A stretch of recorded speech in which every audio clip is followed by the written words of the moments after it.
सोमवार की व्रत कथा का आज हम लोग श्रवण करें। पौराणिक मान्यताओं के अनुसार 16 सोमवार का व्रत खुद पार्वती ने की थी।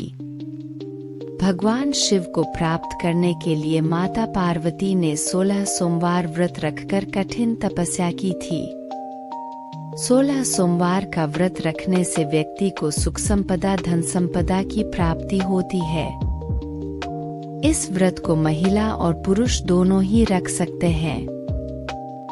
एक समय श्री महादेव जी पार्वती के साथ भ्रमण करते हुए मृत्युलोक में अमरावती नगरी में आए।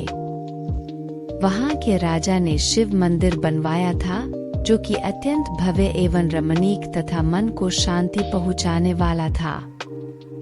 भ्रमण करते समय शिव पार्वती भी वहां ठहर गए। पार्वती जी ने कहा, हे नाथ, आओ आज इसी स्थान पर चौसर पान से खेलें।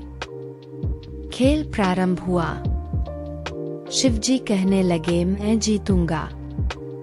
इस प्रकार उनकी आपस में वार्तालाप होने लगी। उस समय पुजारी जी पूजा करने आए।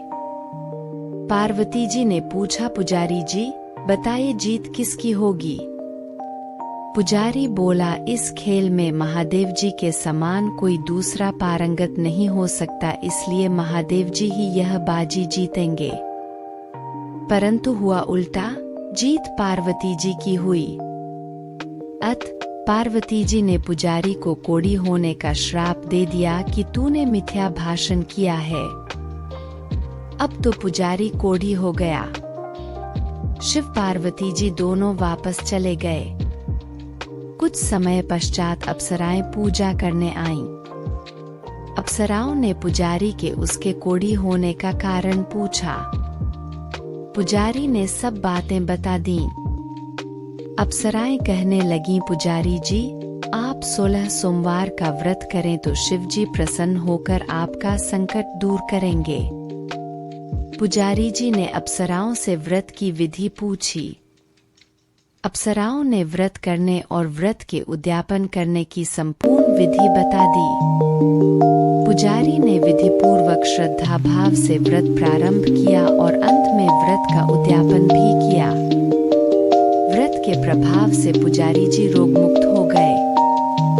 कुछ दिनों बाद शंकर पार्वती जी पुनः उस मंदिर में आए तो पुजारी जी को रोग मुक्त देखकर पार्वती जी ने पूछा, मेरे दिए हुए श्राप से मुक्ति पाने का तुमने कौन सा उपाय किया।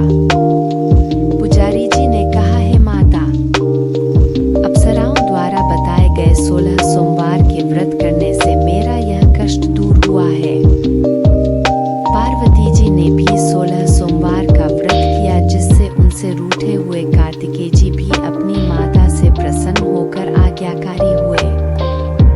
आई और दूतों को उसकी खोज में भेजा। आश्रम में रानी को देख दूतों ने राजा को बताया। तब राजा ने वहां जाकर गुसाई जी से कहा, महाराज, यह मेरी पत्नी है। ने इसका परित्याग कर दिया था। कृपया इसे मेरे साथ जाने की आज्ञा दें। शिव जी की कृपा से प्रतिवर्ष 16 सोमवार का व्रत करते हुए वे आनंद से रहने लगे और अंत में शिवलोक को प्राप्त हुए। कथा सुनने के पश्चात शिव जी की आरती जय शिव ओंकारा गाएं। तो दोस्तों, कैसी लगी आपको ये कहानी? कमेंट बॉक्स में अपनी प्रतिक्रिया जरूर दें। ऐसे ही कहानी सुनने के लिए चैनल को सब्सक्राइब जरूर करें।